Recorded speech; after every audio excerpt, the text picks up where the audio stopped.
Hi everyone, my name is Natalie. So I am back from my vacation in Italy and I thought that I would talk about some books I've been reading recently being June to the beginning of August. I don't know how many books I'll talk about in this video because the most recent wrap-up I've done, there's 14 books since then that I've read, so probably not going to be talking about all of them today and leave some for the next recent wrap-up. So first up, two books that I've talked quite a lot about in the most recent videos, I feel like, or at least I've definitely mentioned that I've been reading these books, is Life Among the Savages and Raising Demons by Shirley Jackson. These are her two memoirs about her life as a housewife and as a mother of young children.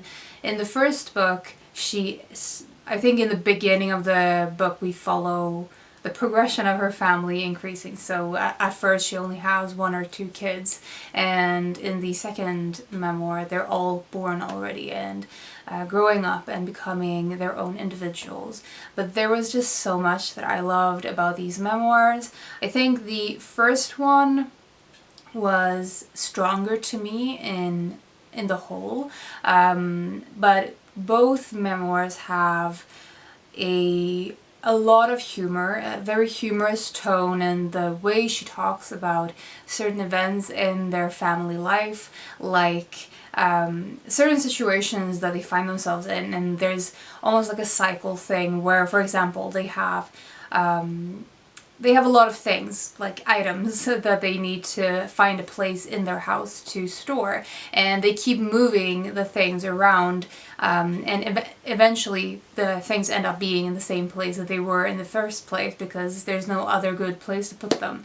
And with both books there's they move house, and the events, how that decision came about is very very spontaneous. It's sort of out of their control. It just happens, and there's a lot of those situations where neither Shirley nor her husband is really in control over the events that take place in their lives. She's observing ordinary life with the humorous tone, but there's always a darker edge to her writing. Like, I remember one time in the second memoir that she mentions being irritated by someone and imagining pushing them down the stairs. Like, that is the type of darkness you see in Shirley Jackson's writing, no matter the format. So with her nonfiction, you have the sharpness of Shirley as a writer, you have her way of observing people,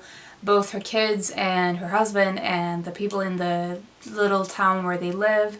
The way she writes about herself I find very interesting, and that is one of the reasons I'm really eager to read a biography about her, to have to be more aware of exactly what she enhances about herself, about her life and her personality, and what she sort of keeps in the shadows in her memoirs. But I just found them to be so fun to read, so engaging, so heartwarming at times, funny, but also, as I said, there is definitely a darker edge to her nonfiction as well, and that is the perfect blend of the safe and the conformity in their lifestyle with the uncanny, with the danger lurking in people, and how easy evil can be born and sort of brought out in people.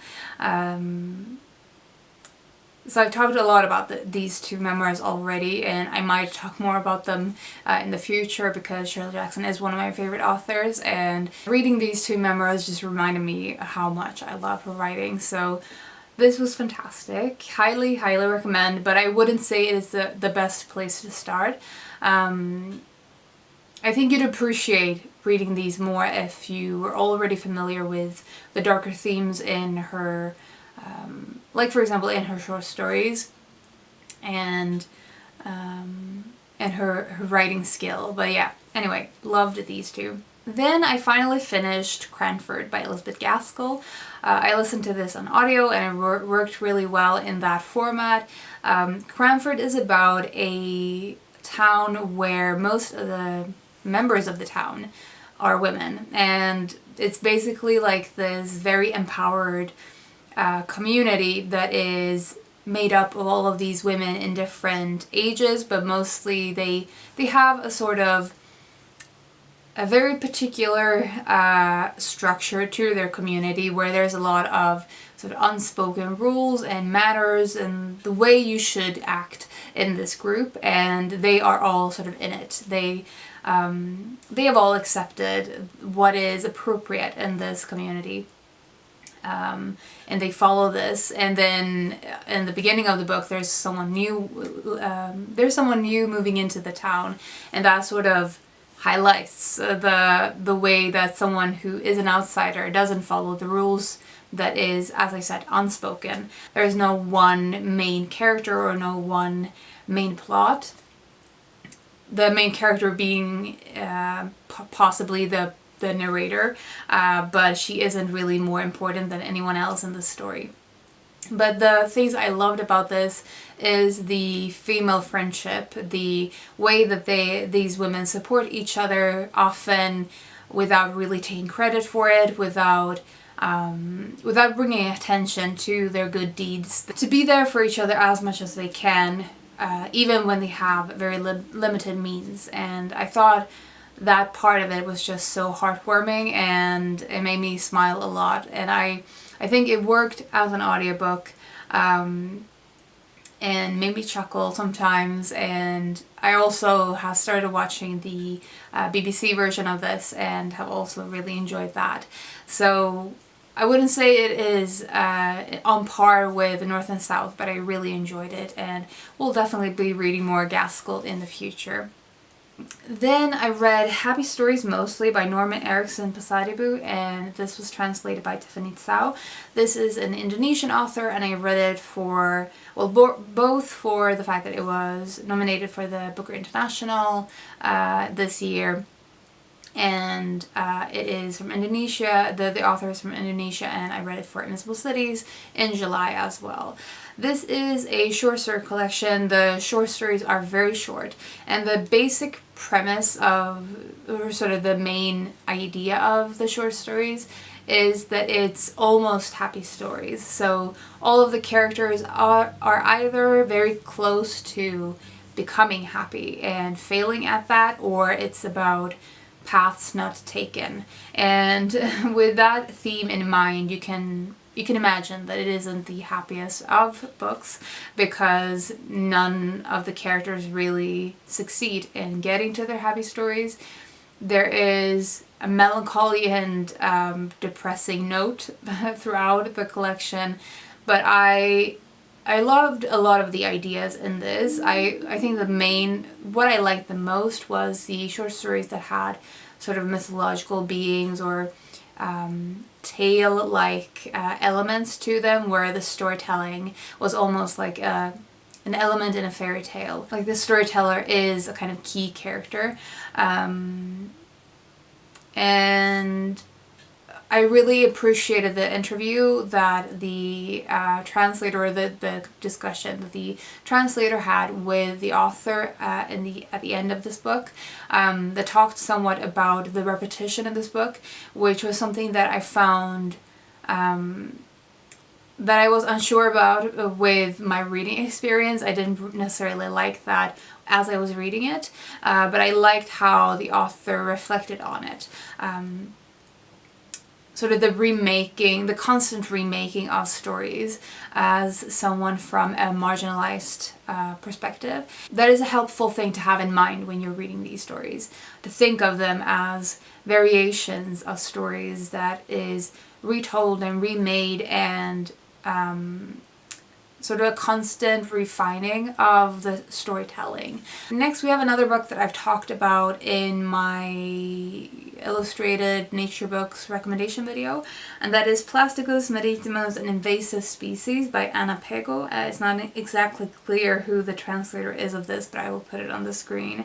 This is an illustrated nature-related nonfiction books. It's basically about plastic pollution in the oceans, and it's informative, everything from different types of plastic to like both in the sense of different types of plastic that end up in the oceans, as well as the origins of the plastics, and the production of them, and things like the whole sort of chain of events of plastic recycling, and to like there's photographs of the things she's found in the ocean as well.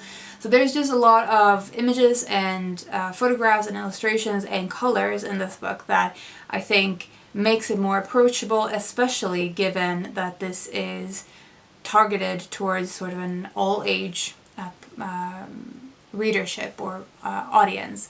And I think this is a fantastic book to give to like middle grade level and up readers. I think it taught me a lot of things. Like, it is a book that could be read for as an adult reader as well, because it is packed filled with information, and there's good resources at the end as well in how you can change your own habits with plastic to more activism related things. I just found this to be a very well done book in what it set out to do. It's informative, it's beautifully packaged, and it is one of those books that you could easily return to again and again to have as a reference book for the various topics that it covers. So I definitely want to read more about plastic pollution, because it's one of those things that makes me so frustrated. So I'm definitely going to be sort of going further with this topic, but I'm really glad that I got to this one first. Then the next one is, again, one that I've mentioned recently, and that is Notes from an Island by Tove Jansson. I mentioned this in the Women in Translation Month Swedish Women in Translation recommendations video that I did. This is a book mostly compiled of journal entries that Tove Jansson wrote about her and her partner's living on an island, and most of the entries are related to their first year there. So some of them are related to the actual building of their house on the island. Some of the journal entries and other documentation in the book is later towards the end of their visitation, or towards the end of their habitation on the island, and there is definitely a strong sense of melancholy running through this book, and I think it comes from the age that Tove Jansson was in when she wrote this. Coming from an old age and realizing that living on an island can't last forever, especially when she's becoming older and it's harder to do certain things in this environment, which is beautiful, but it's wild and uncontrollable, and it isn't always convenient to live like this. She talks about, as I said, the building of the house and all of the things related to that, and how she talks to various people living on the island. She talks about the beauty of the place and why she and her partner was so drawn to it and drawn to the idea of living on an island. And she talks about their everyday, like, tiny things, but she has this way of writing about anything that mixes the serious tone with humor, with an openness, with warmth, and I just really love the way she writes about this. And I love Tove Jansson as a writer in general, but it was particularly nice to read her nonfiction writing on her life. I also listened to this on audio, narrated by the woman who plays Tove in the new biopic, and I just loved the narration as well, and it was just a fantastic July. It was just a fantastic July reading experience, so would highly recommend. And if you can read in Swedish, highly recommend the audiobook narrated by Alma Pöysti as well. The next one I've been reading for a long time, and that is Unquiet, or De Oroliga by Linn Ullman. This is a Norwegian author. I read the Swedish translation, and she is the daughter of Liv Ullman and Ingmar Bergman. This is not a memoir, even though it is heavily autobiographical. I'm pretty sure it is autobiographical. They don't mention how much, or she doesn't mention how much. Because she's a famous person and she has famous parents, it's kind of hard not to imagine those pieces into the story. But regardless, this is a book about her relationship with her parents. It starts off mostly being about her relationship with her father. When he is old and he is dying, his health has been deteriorating for a while, and she is planning to write a book about his life, or they're writing a book together about his life. She's recording their discussions and chats, and he dies before they complete this project, and she puts all of those tapes to the side and doesn't want to deal with them. And those conversations that they have, and when she looks back on the tapes, that is part of the book. And there's a lot of flashbacks to earlier in time with her father and with the rest of the family on her father's side. Like, he had a lot, Ingmar Bergman had a lot of wives in his lifetime, and he had kids with more or less all of his wives. So Linn was just one of many kids in the family, and in this book there's talk about the rest of the family as well. But then there's also her relationship with her mother, and I think the relationship with the mother might be even more interesting to me than her relationship with her father, because the mother is struggling with balancing her wish to become a good mother and to be what her daughter needs and to provide the stability that she doesn't have from her father's side, because he's not really that significant in her everyday life. Mostly she spends her time on the summers with him, but the rest of the year she doesn't really spend that much time with him. And so the mother is the key parental figure in her life. And she is, on the one hand, as I said, trying to be a good mother and trying to be everything that the daughter needs. And on the other hand, she has a lot of things that she's dreaming of doing and what she wants to accomplish. And she wants to travel the world. She wants to do all of these various things. And she doesn't want to be held down by a young daughter on her side at all times. So there's those two conflicting things, and you see the daughter observing both of those things and being quite understanding of the mother's shortcomings. And I thought those interactions were really interesting. Basically, this book is a collection of fragments, and that can work if it feels like the collection as a whole have a cohesive idea and main theme that it circles around. And while the relationships with the two parents is central to the book, it isn't everything that is in it, and it isn't necessarily even the main theme that she's exploring when she talks about her parents. Sometimes she talks about things related to them, but it isn't necessarily that she's diving into the relationships. It didn't feel like one cohesive idea. It didn't feel as well worked through to have one clear idea or one clear point. With that said, I really enjoyed parts of this that I definitely want to read more Linn Ullman, and I know that there's kind of a sequel to this that is coming out in the Swedish translation later this year that I will definitely be picking up. I think I'll finish with one last book and then talk about the books I've read while I was away in the next video. So the last one I'll talk about here is The Path Through the Trees by Christopher Milne. Christopher Milne is A. Milne's son, and he wrote two memoirs. This is the second one. The first one is Enchanted Places.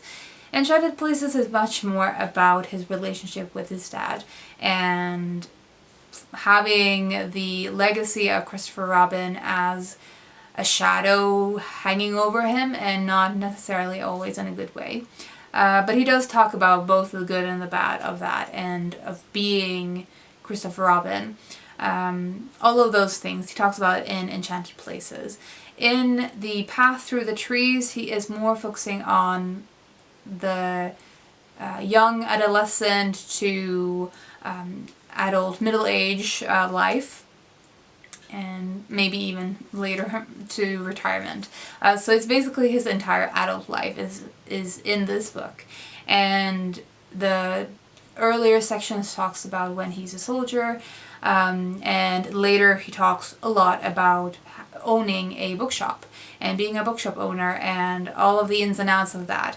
And I will say that I found the war section of this to be very tedious reading, and it is something that I find, this topic is one of those things that I don't really enjoy reading about. I think reading about the effect on war, the effects of war on people is interesting, but I do not enjoy the soldier perspective in war narratives. So those sections I found tedious and a slog to read, which was one of the reasons that it took me a while to get into this book, because that is the way it starts, with those sections.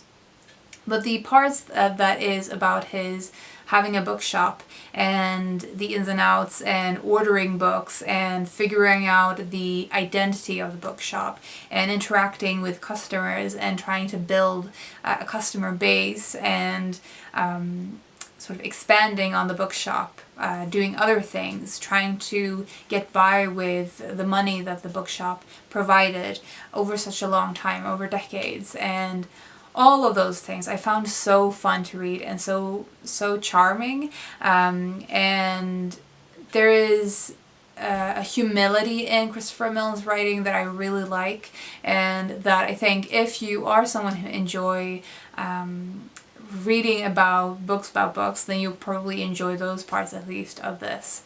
I also really like how he reflects on his legacy, because he does touch somewhat towards the end about inheriting money from his father, and I thought those were also really interesting and illuminating regarding their relationship. I feel like these two books are gonna be comfort reads for me that I could see myself revisiting at any time, especially because the audiobooks are so lovingly narrated by Peter Dennis, who also knew both Christopher Milne and A.A. Milne. And I think you can tell with his narration. It's just a very, very loving way of telling their stories, and respectful. So highly recommend this book in general, and particularly the audiobook. That was fantastic. So those are the books I want to talk about today in this recently reading wrap-up. I would love to know what you've been reading during the summer. Have you started reading anything for Women in Translation Month, that is, at the moment? What have you been up to this summer? I would love to chat with you about that in the comments below, and I hope you're having a fantastic day. I'll talk to you soon. Bye.